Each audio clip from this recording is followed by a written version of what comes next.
Le 1er septembre 1939 éclatait la Seconde Guerre mondiale, intensifiant ainsi la notoriété déjà considérable d'Adolf Hitler sur la scène internationale. En effet, nul ne peut nier l'impact fort que Hitler et ses disciples ont eu sur le monde lors de la Seconde Guerre mondiale.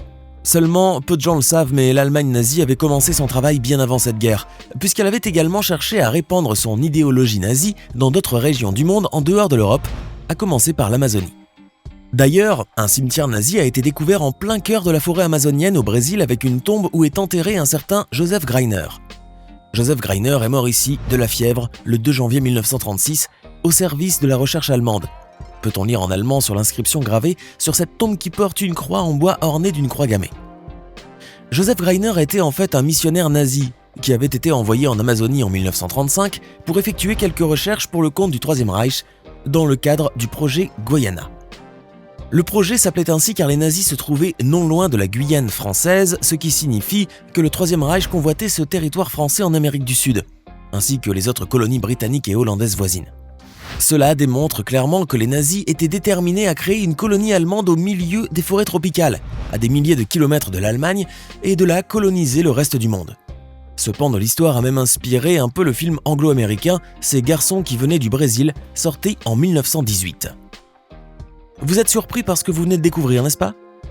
Ce que vous venez d'apprendre à l'instant n'est pourtant pas le seul fait méconnu sur la Seconde Guerre mondiale. Il existe en effet d'autres secrets sur cette guerre que vous allez découvrir dans la vidéo d'aujourd'hui. Voici donc les mystères cachés de la Seconde Guerre mondiale. On commence. L'idéologie du nazisme a fortement impacté le cours de l'histoire et joué un rôle crucial dans le déroulement de la Seconde Guerre mondiale. Or, bien que le monde ait tourné la page de cette période tristement célèbre, les symboles du nazisme, eux, ont survécu, même après la fin de la Seconde Guerre mondiale. D'ailleurs, on continue à en découvrir.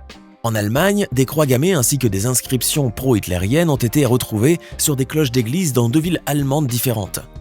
Si des manifestants anonymes ont tout fait pour masquer les symboles du nazisme dans la municipalité de Schweringen, ce n'était pas du tout le cas à Erxheim, où le conseil paroissial de la ville a voté pour le maintien de la cloche portant le symbole nazi comme un mémorial contre la violence et l'injustice. Un souvenir du nazisme donc. Bien sûr, comme on peut s'y attendre, cette décision n'a pas été du goût de tout le monde. Cela a même poussé un bon nombre de personnes à protester contre ce maintien et à demander le retrait de cette cloche, qui serait peut-être toujours là. Savez-vous, par ailleurs, qu'il existe une autre cloche qui a été pendant longtemps au cœur des spéculations? Cette cloche, c'est la fameuse Die Glocke, un dispositif secret servant à la fois d'ovni et de machine à voyager dans le temps qui aurait été conçu par les nazis dans l'espoir de changer le cours de la Seconde Guerre mondiale en faveur de l'Allemagne, bien sûr. Enfin, tout ceci n'est qu'un mythe, sauf chez les passionnés d'ovnis qui continuent encore d'y croire. Ernest DeWitt Cody et Charles Ellis Adams étaient 2 pilotes de la marine américaine. Alors qu'ils étaient en mission à bord de leur dirigeable pour une surveillance de routine destinée à repérer des sous-marins japonais dans l'océan, les 2 hommes ont mystérieusement disparu des radars. En fait, tout commence le 16 août 1942. Ce jour-là, le dirigeable L-8 de la marine américaine décollait vers 6h du matin avec à son bord Cody et Adams. Malheureusement, quelques heures plus tard, le dirigeable s'est écrasé dans une rue de banlieue de Daly City, en Californie. Les pompiers ont accouru alors sur les lieux pour tenter de sauver les 2 pilotes. Mais là, ils ont découvert à leur grande surprise qu'il n'y avait personne à bord du dirigeable. Cody et Adams avaient étrangement disparu, et depuis, ils n'ont jamais été retrouvés, ce qui a donné lieu à plusieurs théories. Certaines affirment en effet que les 2 hommes ont été capturés par les Japonais, qu'ils ont été assassinés par un passager clandestin, qu'ils se sont entretués à cause d'une femme, qu'ils sont tombés tous les 2 de leur dirigeable dans l'océan, qu'ils avaient été enlevés par des extraterrestres, bref. Tout le monde essayait de trouver une explication logique à la disparition de ces 2 pilotes, sans toutefois arriver à résoudre l'énigme. Aujourd'hui, plus de 80 ans après cette disparition, l'affaire du dirigeable fantôme de la marine américaine demeure un mystère entier. Il y a quelques mois sortait Oppenheimer, l'un des films les plus attendus de l'année 2023. Si vous n'avez pas eu l'occasion de regarder ce film au cinéma, vous n'êtes pas sans savoir qu'il raconte une phrase cruciale de l'histoire de la Seconde Guerre mondiale, le projet Manhattan, un projet de recherche dont le but final était de pouvoir fabriquer une bombe atomique sous la direction scientifique du physicien américain Robert Oppenheimer. Le président américain de l'époque, Harry Truman, avait donné son accord pour cette opération de grande envergure qui devait conduire rapidement à la fin de la guerre du Pacifique qui opposait les États-Unis au Japon et à la capitulation de l'Empire du Soleil Levant. La suite, on la connaît. Le 6 août 1945, la bombe atomique a été larguée sur Hiroshima, suivie par une deuxième qui tomba le 9 août sur la ville de Nagasaki. La capitulation du Japon arriva enfin le 10 août 1945, au lendemain du largage de la deuxième bombe atomique sur Nagasaki. Mais vous êtes-vous déjà demandé ce qui serait arrivé si la bombe atomique n'était pas tombée sur Hiroshima et Nagasaki ? Eh bien, l'Union soviétique serait intervenue. Les États-Unis et l'Union soviétique étaient des alliés pendant la Seconde Guerre mondiale, et le président Truman espérait que Joseph Staline mobiliserait ses troupes contre le Japon. Chose que ce dernier a commencé par faire en Mandchourie, une région occupée par le Japon. Mais avec la bombe atomique, les États-Unis ont pu vaincre à eux seuls le Japon, sans avoir vraiment besoin de l'aide de l'Union soviétique. On peut dire alors que la bombe atomique a épargné l'Empire du Soleil Levant d'une invasion soviétique qui aurait causé également beaucoup de dégâts. L'image d'Adolf Hitler est intimement liée à la Seconde Guerre mondiale, évidemment. Sans Hitler, cette guerre qui a duré de 1939 à 1945 n'aurait peut-être jamais eu lieu. Enfin, c'est ce que beaucoup pensent, tandis que d'autres estiment que Hitler n'a été qu'un pion dans cette guerre. Et que s'il est devenu l'homme fort du Troisième Reich, c'est peut-être grâce à des sociétés secrètes qui prônaient la théorie du racisme et utilisaient des symboles comme la fameuse croix gammée. L'histoire de ces sociétés secrètes a commencé avec l'unification de l'Allemagne en 1871. Et leur rôle allait être marquant pour le jeune Adolf Hitler. Il aurait en effet été fortement influencé par l'idéologie de ces sociétés secrètes qui ont été derrière la montée du nazisme.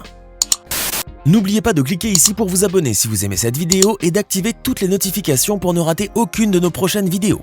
On continue.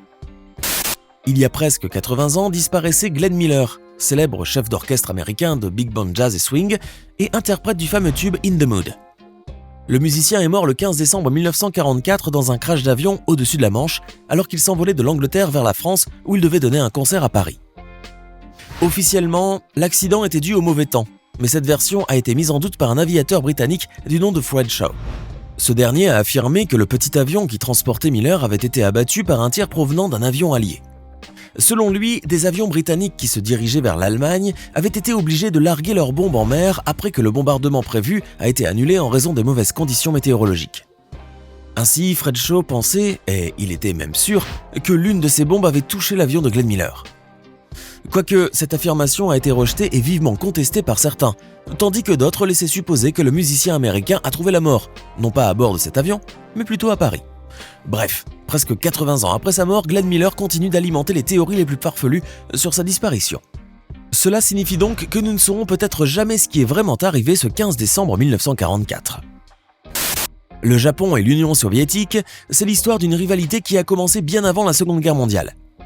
Cette rivalité était notamment d'ordre territorial, puisque les deux puissances montantes tentaient chacune d'avoir une emprise sur un ensemble de régions en Extrême-Orient. Mais l'avènement de la Seconde Guerre mondiale et la difficulté de devoir combattre à la fois sur deux fronts différents a poussé les deux pays à signer en 1941 le pacte nippo-soviétique. Un pacte de non-agression qui garantissait un apaisement militaire entre eux. Enfin, pour un certain temps seulement, car la tournure que prenait la guerre du Pacifique a mené Joseph Staline à prendre la décision d'entrer en guerre avec le Japon, comme nous l'avons dit plus tôt. On peut dire toutefois que le Japon prenait toutes ses dispositions puisque le pays avait monté un plan en lui aussi. Celui-ci, créé par l'état-major général de l'armée impériale japonaise et approuvé en partie par l'empereur Hirohito, était connu sous le nom de plan Kantokuan. Il a été établi en 1941, la même année où le Japon a signé le pacte de non-agression avec l'Union soviétique dans l'objectif d'envahir et d'occuper l'Extrême-Orient russe, profitant du déclenchement de la guerre entre l'Allemagne et l'Union soviétique en juin 1941. En dehors de cela, le Japon avait également mis en place un autre plan scientifique, celui-là, qui consistait en la création de deux unités destinées à préparer des armes chimiques et biologiques pour combattre l'ennemi. Ces unités, 100 et 731, ont ensuite été détruites à la fin de la guerre après avoir mené une série d'expériences indescriptibles sur un bon nombre d'humains. Quant au plan Kantokuan, il n'a finalement jamais été mis en exécution par le Japon. Parmi les opérations les plus risquées qui ont été menées par la Grande-Bretagne contre l'Allemagne pendant la Seconde Guerre mondiale, il y a l'opération Chastise, connue aussi sous le nom du Raid des Dumbusters. Et c'est durant la nuit du 16 au 17 mai 1943 que celle-ci a eu lieu. En effet, à cette date, des avions de chasse de la Royal Air Force se dirigèrent vers la vallée de la Ruhr en Allemagne. Leur cible étaient les principaux barrages de cette région qui était connue comme le cœur industriel et la fabrique de guerre de l'Allemagne. La RAF disposait alors d'une nouvelle génération de bombes dites rebondissantes, car elles rebondissaient sur l'eau puis explosaient sous sa surface avant d'atteindre la cible à détruire. La personne à l'origine de cette invention était un ingénieur britannique du nom de Barnes Wallis. Ce dernier avait réussi à mettre au point ces bombes révolutionnaires qui étaient considérées comme hautement destructrices et après de nombreux essais réalisés, l'armée britannique était fin prête à mener cette opération qui était jusque-là un secret de Polichinelle. Au cours de cette nuit fatidique, les avions de la RAF ont largué les bombes sur 3 barrages, provoquant par là d'incroyables inondations sur des dizaines de kilomètres et causant la perte d'un grand nombre de personnes et d'animaux, ainsi que la destruction complète de quelques-uns de ces barrages et de centaines de propriétés. Ah, la guerre. Le saviez-vous? Les nazis ont construit un ensemble de tunnels souterrains en Pologne. Ce réseau de tunnels secrets a été découvert par des explorateurs il y a quelques années à Luban, dans le sud-ouest du pays. Les Allemands avaient commencé la construction de ce réseau souterrain en 1943. Seulement, ils ont sauté l'entrée en 1945, mais ils ont également semé des explosifs ici et là afin d'empêcher l'accès au tunnel après la guerre. Pour beaucoup, cela signifiait que les Allemands avaient quelques secrets à cacher dans ces tunnels, en l'occurrence une installation militaire avec un hôpital, comme le déclarèrent certains. Ou bien ces tunnels étaient-ils destinés à cacher les nazis et leurs armes pendant quelques années après la guerre? Qu'en pensez-vous? Savez-vous comment est mort Adolf Hitler? Officiellement, il s'est suicidé le 30 avril 1945. Sauf que beaucoup ne croient pas vraiment à cette version. Certains pensent même que l'ancien Führer a réussi à fuir en Amérique latine où il a ensuite coulé des jours heureux. En tout cas, c'est ce qui ressort sur certains documents américains qui affirment que Hitler a vécu en Colombie, dans une ville qui s'appelle Tunia, et où d'anciens nazis se seraient réfugiés. Hitler aurait changé de nom en se faisant appeler Adolf Schrittmayer, et il aurait même travaillé pour une compagnie maritime néerlandaise avant d'aller en Argentine. On a bien sûr cherché à démentir toutes ces informations et à maintenir la thèse du suicide en 1945. Mais que diriez-vous de cette photo? Cet homme ressemble vraiment à Hitler, vous ne trouvez pas? Et puis, d'après l'auteur d'un livre qui parle d'Hitler, ce dernier serait mort en Amérique latine en 1984 à l'âge de 95 ans. Qui croire alors? Maintenant, dites-nous dans les commentaires, que ressentez-vous après avoir découvert toutes ces réalités sur la Seconde Guerre mondiale? Y a-t-il d'autres secrets que vous connaissez sur cette guerre?